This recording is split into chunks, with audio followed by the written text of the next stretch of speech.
Hello students, बेटा we have completed our first unit। जो हमारी फर्स्ट यूनिट थी इंट्रोडक्शन की वो कंप्लीट हो चुकी है माइक्रो इकोनॉमिक्स के अंदर। And first of all I would like to tell you कि what is in your syllabus so that you can't be confused. Okay, देखिए बेटा, आपकी जो माइक्रो इकोनॉमिक्स जो हम कर रहे हैं ये क्या है? Micro economics. बेटा आपके माइक्रो इकोनॉमिक्स के अंदर टोटल 4 यूनिट्स, ठीक है। 4 यूनिट्स के अंदर आपकी जो फर्स्ट यूनिट है वो क्या है? इंट्रोडक्शन है, और उसमें लिमिटेड है टॉपिक्स है जो कि आपके हो चुके हैं। इसके बाद में जो सेकंड यूनिट है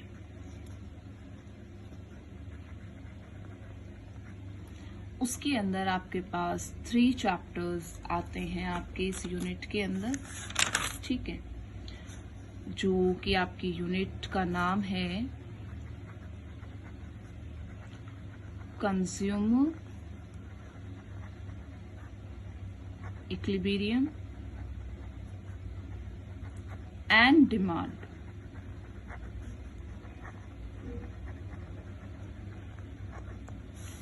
इसमें 3 चैप्टर्स हैं। आपका जो फर्स्ट चैप्टर है, जैसे कि हम सेकंड चैप्टर क्या करते हैं, रिकॉग्नाइज करते हैं, क्योंकि फर्स्ट यूनिट का ये जो चैप्टर है that is considered as first, उसे हम फर्स्ट कंसिडर करते हैं। Consumer equilibrium,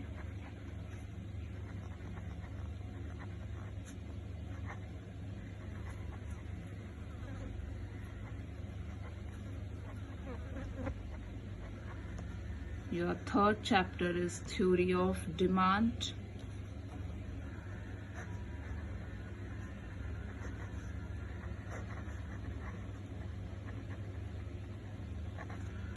and your fourth chapter is elasticity of demand। और फिर उसके बाद आपकी थर्ड यूनिट है, उसके अंदर भी आपके 4 चैप्टर्स हैं, और आपकी फोर्थ जो यूनिट है उसके अंदर एक ही चैप्टर है। सो बेसिकली इतना ज्यादा सिलेबस आपका नहीं है माइक्रो इकोनॉमिक्स का, बट टॉपिक्स हाँ हर एक चैप्टर में थोड़े नई चीजें आपके पास आ रही हैं, न्यू टॉपिक्स आप लोग करने वाले हो। सो तो you have to prepare to be learn all these things what I am going to tell you about your various topics। सो बेटा आज का हमारा जो अब ये जो सेकंड चैप्टर आपका स्टार्ट हुआ है कंज्यूमर इक्विलिब्रियम का, तो first of all I would like to tell you some basic terms जो हैं इस चैप्टर में हम करने वाले हैं और उनके क्या मीनिंग्स हैं, उन सब चीज़ों को ही करें। तो हम इन मीनिंग्स की शुरुआत जो करेंगे वो चैप्टर के नाम के साथ ही हम करेंगे। बेटा कंज्यूमर कौन होता है? ठीक है, who is the consumer? Consumer हम किसे कहेंगे? Who consumes. कंज्यूमर कौन होता है? जो उस चीज को कंज्यूम करता है। कंज्यूम का मतलब होता है उपभोग, ठीक है। जो क्या करता है? उसका उपयोग करता है, जो इसका उपभोग करता है। इक्विलिब्रियम का मतलब होता है highest level of satisfaction, highest level of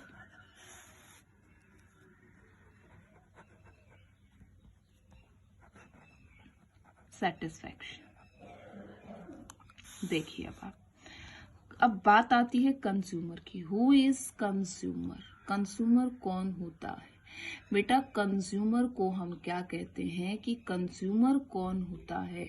वो व्यक्ति होता है, वो व्यक्तियों का समूह होता है, या कोई बिजनेस ऑर्गेनाइजेशन, कोई भी हो सकता है।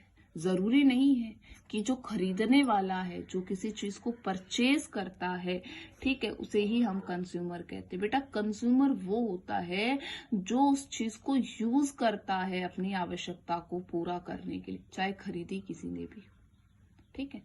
परचेज किसी ने भी किया हो ये मैटर नहीं करता। मैटर ये करता है कि उस चीज को यूज किसने किया है, उस चीज का उपयोग कौन कर रहा है, उपभोग जो है वो किसके द्वारा किया जा रहा है। सिर्फ ये बात क्या करती है, मैटर करती है, और उसे ही हम क्या कहते हैं, कंज्यूमर कहते हैं। ठीक है,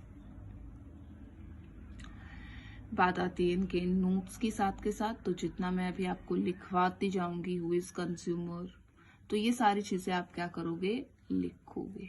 ठीक है, हु इज कंज्यूमर, यहीं से आपने राइट डाउन करने हैं बेटा।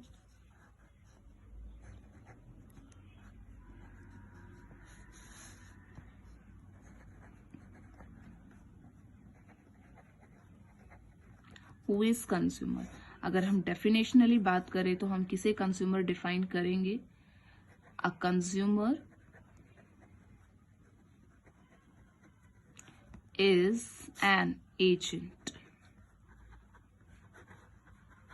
कंज्यूमर कौन होता है, एजेंट होता है। who consumes, जो क्या करता है, कंज्यूम करता है, उपभोग करता है, किस चीज का, गुड्स एंड सर्विसेज।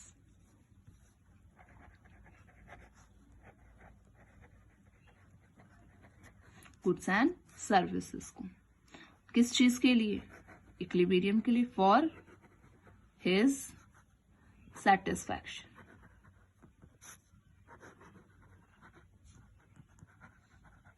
ठीक है, ऑफ वांट, जो भी उसकी आवश्यकता है, अपनी आवश्यकता को पूरा करने के लिए।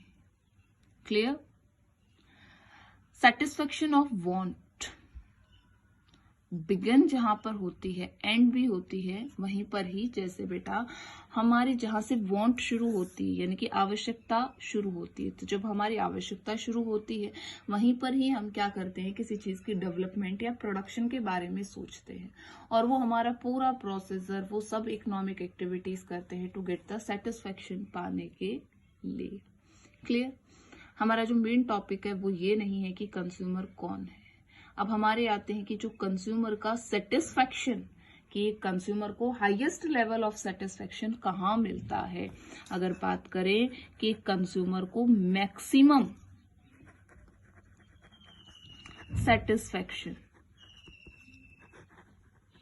अगर निकालना हो, अगर आपसे ये पूछा जाए कि आपका मैक्सिमम सेटिस्फेक्शन बताइए, किसी भी चीज से सबसे ज्यादा संतुष्ट आप कब। ठीक है, अगर मैं आपको आइसक्रीम दे दूं और आपको पूछूं कैसी लगी, आप कहोगे अच्छी लगी, अच्छी लगी, ये अच्छी लगी। दूसरा कहता है बहुत अच्छी लगी, तीसरा कहता है मेरे को और बहुत ज्यादा अच्छी लगी, सुपर लगी, ऑसम लगी।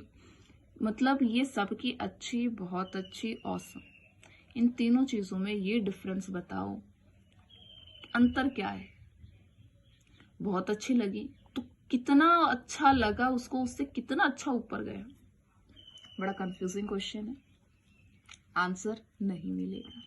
ठीक है, अगर हम किसी को ही अगर आपस में ऐसे अगर करें तो बहस करते रह जाएंगे, नहीं तुझसे अच्छी लगी, भाई तुम्हें कितनी लगी थी, कि उसका लेवल कैसे डिफाइन करोगे कि इससे ये अच्छी लगी। कोई भी चीज होती है, बता सकते हो ना, इसका तो वजन इतना है, ये तो कम है, मेरे पास जो है वो ज्यादा है, देख इसका वजन ज्यादा है। तो उस चीज को परमाप करके, उसको माप कर, उसको तोल कर, ठीक है, उसके वेट से आप लोग बता सकते हो कि किसका वेट ज्यादा है, कौन अच्छा है, कौन कम है। यानी कि उसको मेजरेबल चीजें होती हैं, उन्हें क्या किया जा सकता है, मेजर किया जा सकता है।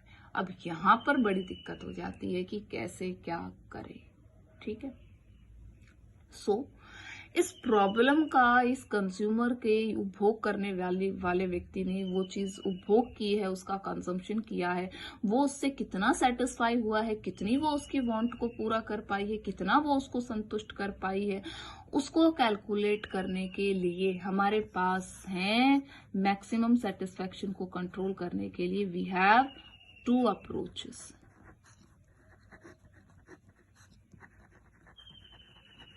ये तो दिक्कत हो गई ना अब तो हमारे पास कि किसने कौन सी चीज कितनी अच्छी लगी। So basically now we are having 2 approaches होती हैं हमारे पास इसके अंदर। ठीक है, to identify the maximum satisfaction को आइडेंटिफाई करना। तो फर्स्ट आपने कंज्यूमर की ये डेफिनेशन लिखनी है, फिर उसके बाद में लिखना है हेडिंग डालकर maximum satisfaction. Maximum satisfaction has, इसको फाइंड आउट करने के लिए, to find out maximum satisfaction,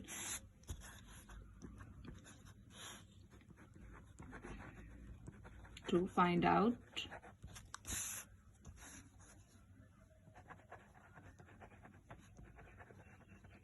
maximum satisfaction, we have two approaches. What are that? Our first approach is utility approach, and our second is indifference curve. Clear? यहीं पर ही दो उसमें पट जाते हैं। और वैसे पर्टिकुलरली अगर बात करें, what is the another name of utility? Cardinal utility analysis. अब आपको ये भी बताएंगे कार्डिनल क्या होता है। यूटिलिटी अप्रोच या analysis, and this is ordinal.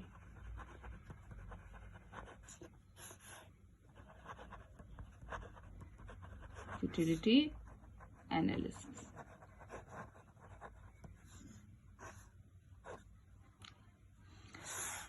बेटा प्रोफेसर हिस्क जो थे was the और एक doctor Marshall, these two are the economics. हमारे इकोनॉमिक्स में टू वेल नोन इकोनॉमिक्स रहे हैं। First is doctor Marshall and other is हिस्क। ये जो है ये दिया गया है बाय द डॉक्टर मार्शल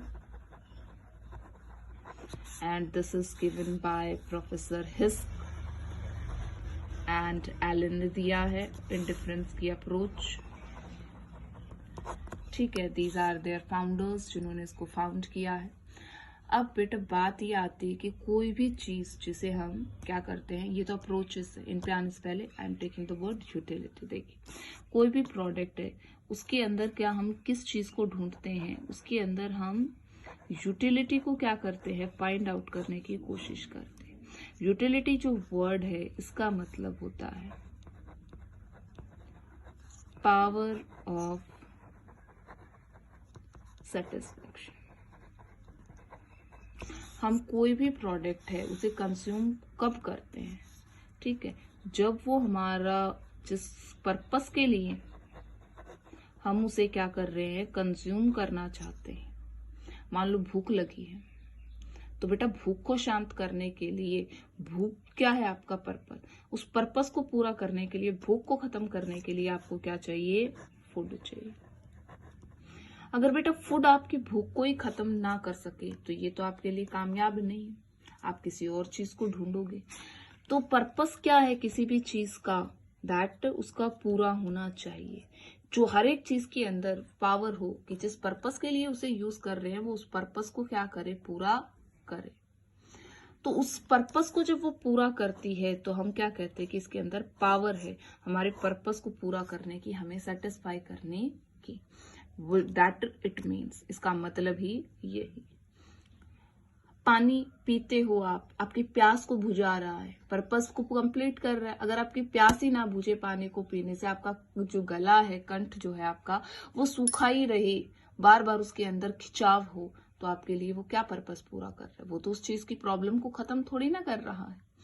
तो हर एक प्रोडक्ट के अंदर क्या होता है, पावर होती है। उस जिस नीड के लिए उस प्रोडक्ट को यूज किया जाता है, वो उस प्रोडक्ट की उस नीड को, उस आवश्यकता को क्या करे, फुलफिल करे, उसे कंप्लीट करे। ठीक है, I think you got it. अब बात आती है कि अब ये किसी भी चीज के अंदर, मैं आपसे बात कर रही थी कितनी अच्छी लगी, कैसा लगा। अब ये बड़ी भारी दिक्कत थी। बहुत सारे लोगों को एक साथ बिठा दो, एक ही चीज उन्हें खिला दो और फिर उनसे पूछो किसको अच्छी लगी, कहेगा अच्छी लगी, दूसरे भाई मुझे बहुत अच्छी लगी, मतलब इसके अच्छे में और उसके बहुत अच्छे के बीच में क्या डिफरेंस है उसको फाइंड आउट करो। तो वहां पर डॉक्टर मार्शल ने तो दिया कार्डिनल यूटिलिटी, जिसके अंदर किसी को व्यक्ति को कोई भी चीज कितनी अच्छी लगी है, उस अच्छे लगने के लिए उन्होंने क्या कर दिए, नंबर्स दे दिए। ठीक है, वो कहता है ठीक लगी 1 नंबर दे दे, दूसरा कहता है यार मेरे को तो अच्छी लगी, उसको 2 दे दी, तीसरा कहता है मुझे बहुत अच्छी लगी, उसे 3 नंबर दे दिया। ठीक है, फिर कहता है यार मेरे को तो बहुत सुपर लगी, उसको 4 दे दिया। ये कहता है कि इसके जैसा ही कुछ नहीं हो सकता है, उसे 5 नंबर दे दिए। यानी कि जब हम क्या करते हैं, सेटिस्फैक्शन को नंबर दे देते हैं और जिसके पास ज्यादा नंबर होगा वही क्या होगा, मैक्सिमम सेटिस्फाई होगा, उसको वो चीज सबसे अच्छी। तो डिफरेंस करके हम इनके बीच में बता सकते हैं। जब हम इस पावर ऑफ सेटिस्फैक्शन को किसमें मेजर करते हैं, नंबर्स के अंदर मेजर करते हैं। ठीक है, तो कार्डिनल जो यूटिलिटी अप्रोच है ये डॉक्टर मार्शल ने दी थी, जिसके अंदर जो यूटिलिटी है किसी भी चीज की, जो सेटिस्फेक्शन की जो पावर होती है उसे नंबर की फॉर्म के अंदर क्या है, मेजर किया जाता है। अब बात आती है कि ये जो यूटिलिटी होती है, ये जो पावर ऑफ सेटिस्फेक्शन है, इसकी सबसे छोटी इकाई कौन सी है बेटा, इसकी सबसे छोटी इकाई होती है यूटिल्स। ठीक है, सबसे छोटी इकाई क्या होती है, यूटिल्स। हम कहते हैं कि अगर आप सेटिस्फाई हुए, कितने यूटिल्स मिले आपको, यानी कि कितने सेटिस्फाई हो, कहते हैं मेरे को 2 यूटिल्स मिलते हैं। ठीक है, मैं इसको 2 यूटिल्स प्रोवाइड कर रहा हूं, तो क्या कहेंगे, ठीक ही लगे इसको। ठीक है, तो इसके अकॉर्डिंग तो वो यूटिल्स के अंदर क्या है, स्मॉलेस्ट इसकी यूटिलिटी की ये यूनिट होती है। यानी कि जब हम अपने सेटिस्फेक्शन को क्या करते हैं, मेजर करते हैं, किसके अंदर, नंबर्स की फॉर्म में मेजर करते हैं, तो उसे क्या कहा जाता है, कार्डिनल यूटिलिटी कहा जाता है। अब आती है दूसरी बात की कि ये जो इंडिफरेंस कर्व है या फिर जिसे हम ऑर्डिनल यूटिलिटी कहते हैं, ये अप्रोच दी थी हिस्क ने और एलन ने। उनका ये कहना था कि हम जिस भी किसी चीज को या कुछ चीजों के समूह को, क्योंकि इसके अंदर सिर्फ एक ही चीज को कंज्यूम किया जाता है, लेकिन इंडिफरेंस कर्व के अंदर वस्तुओं का जो समूह होता है उस समूह को क्या किया जाता है, कंज्यूम किया जाता है, उसका उपभोग किया जाता है। तो उस पूरे समूह को हम क्या देते हैं, इसमें तो नंबर्स दिए जाते हैं, इसके अंदर रैंक दी जाती है, फर्स्ट रैंक, सेकंड, थर्ड, तो रैंक प्रोवाइड करते हैं। इसमें उल्टा होता है, देखो जिसके पास फर्स्ट रैंक होगी तो इसका मतलब हम क्या कहते हैं, भाई मैं इसको तो फर्स्ट रैंक दे रहा हूं। या क्लास में कोई बच्चा क्या करता है, फर्स्ट आता है, इसका मतलब क्या है, हाईएस्ट स्कोरर है, मैक्सिमम सेटिस्फेक्शन प्रोवाइडर है, तो उसका मतलब ये होता है। तो ऑर्डिनल के अंदर क्या किया जाता है बेटा, जो पावर है सेटिस्फेक्शन को इन द रैंक्स के अंदर मेजर किया जाता है, और कार्डिनल के अंदर क्या किया जाता है, नंबर्स के अंदर किया जाता है। Cardinal is given by doctor Marshall ने दिया था कार्डिनल अप्रोच को, और जो ऑर्डिनल अप्रोच है that is given by the professor Allen and हिस्क ने इस अप्रोच को दिया था कि that we can measure the satisfaction into the ranks. मैन कि जो सेटिस्फैक्शन हमें कितना हुआ है किस प्रोडक्ट से, उसे हम क्या करें, रैंक्स के अंदर डिफाइन करें। सो कल हम इसको आगे और कंटिन्यू करेंगे अपने इस टॉपिक को। ठीक है, आज थोड़ा नया टॉपिक है आपके लिए, सो टुडे इट्स लेस। कल इसको ज्यादा एक्सप्लोर करेंगे, इसको ज्यादा लेके चलेंगे। और आज नोटबुक्स तो आप लोगों ने मुझे अपनी शो नहीं की है, so I am again giving you that you have to complete first unit in your notebooks, and I will provide the study material or the written material of your next chapter from tomorrow onwards. Please beta homework complete कीजिए, do complete your notebooks and show it to me.